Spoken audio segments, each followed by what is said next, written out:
Italy, a country known for its rich history, breathtaking landscapes, and world-renowned cuisine, has been facing a less glamorous reality for the past 30 years, a persistent economic struggle. You might wonder, how can a country so culturally significant, with an economy once among the world's largest, face decades of stagnation? To understand what's really going on, we need to go back to the late 1980s and early 1990s. This was a pivotal time for Italy. The country was riding high on the post-war boom, and industrial growth was thriving.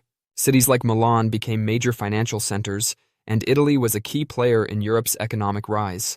However, by the early 1990s, cracks began to appear. Public debt soared, inflation crept up, and Italy's productivity growth began to slow. Despite being part of the G7, Italy's economy was losing its competitive edge. One major turning point was the creation of the European Union and the introduction of the euro. Italy, like other EU nations, adopted the common currency in 1999. While the euro promised economic stability and easier trade, it also stripped Italy of a crucial tool, its ability to devalue its own currency to boost exports. Before the euro, Italy frequently devalued the lira to stay competitive in international markets. This tactic allowed Italian goods to remain attractive abroad, even when productivity lagged behind other countries. But with the euro, that option disappeared. The loss of currency flexibility hit Italy hard, especially in industries like textiles, machinery, and automotive manufacturing, where competition from countries like Germany was fierce. Without the ability to adjust its currency, Italy struggled to keep up. But that's only part of the story. Let's talk about Italy's productivity problem. Productivity, which measures how efficiently goods and services are produced, has barely grown in Italy since the 1990s. In contrast, countries like Germany and France have seen steady gains. One reason for this stagnation is Italy's reliance on small and medium-sized enterprises, or SMEs. These family-run businesses are the backbone of the Italian economy, but they often lack the resources to invest in new technologies or expand internationally. Unlike larger corporations, SMEs face more significant barriers to innovation. Many are rooted in traditional industries like fashion, furniture, and food production. While these sectors are culturally vital, they haven't driven substantial economic growth in recent decades.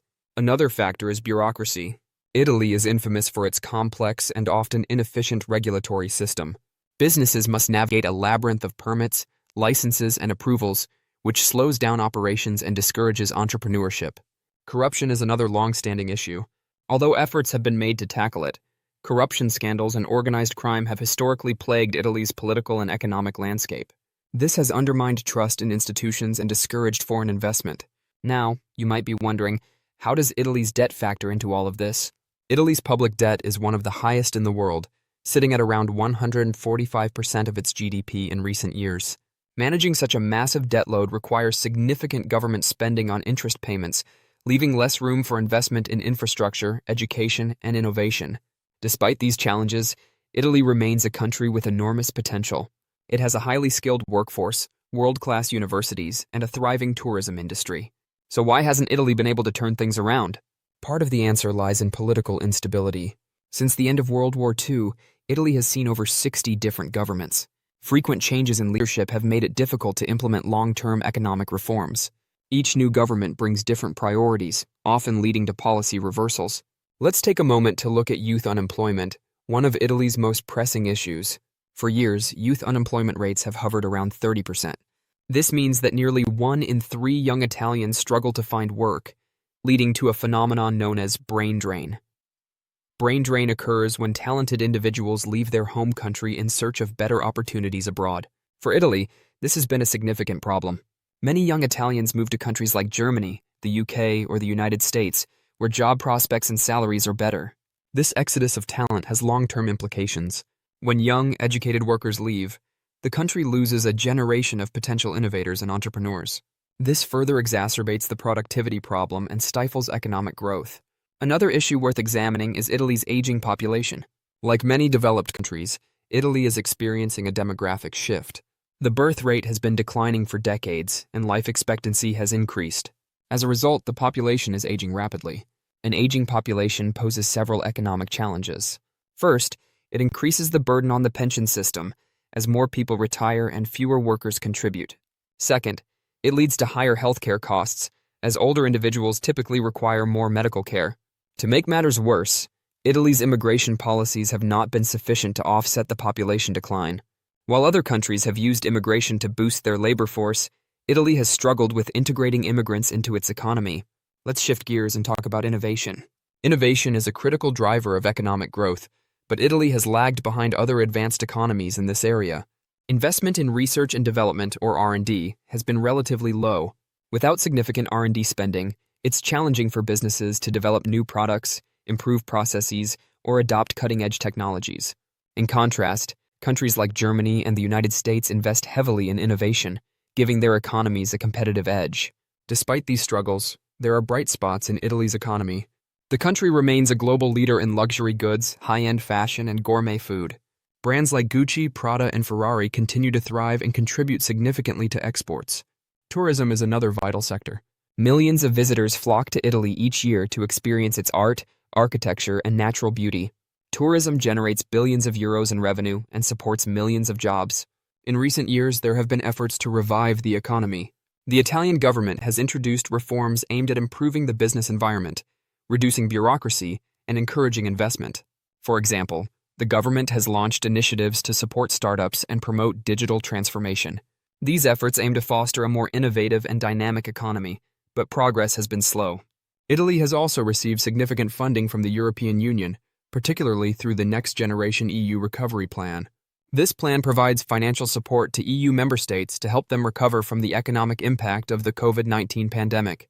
Italy is one of the largest beneficiaries of this fund, receiving over 200 billion euros. The money is intended to be used for projects that promote green energy, digitalization, and infrastructure development. If used effectively, this funding could be a game changer for Italy. It has the potential to modernize the economy, create jobs, and improve living standards. However, successful implementation will require strong governance and accountability. Another potential avenue for growth is renewable energy. Italy has abundant natural resources, including sunlight, wind, and geothermal energy. Investing in renewable energy could not only reduce the country's reliance on imported fossil fuels, but also create new industries and jobs. Furthermore, Italy's cultural and creative industries remain a source of strength. The country is home to some of the world's most celebrated artists, designers, and filmmakers. Leveraging its cultural heritage could drive growth in areas like film production, gaming, and digital content. But for Italy to fully capitalize on these opportunities, it needs structural reforms. This includes reforming the tax system, improving the efficiency of public administration, and investing in education and training. Education is particularly crucial. To compete in the global economy, Italy needs a workforce that is well-equipped with the skills of the future. This means investing in science, technology, engineering, and mathematics, or STEM, fields. Moreover, fostering a culture of entrepreneurship is essential. Encouraging young people to start their own businesses and providing them with the necessary support can stimulate innovation and create jobs. Despite the challenges, Italy's potential should not be underestimated. The country has a rich history of creativity, resilience, and ingenuity. With the right policies and investments, Italy could overcome its economic struggles and once again become a powerhouse in Europe. So what's the takeaway from all of this?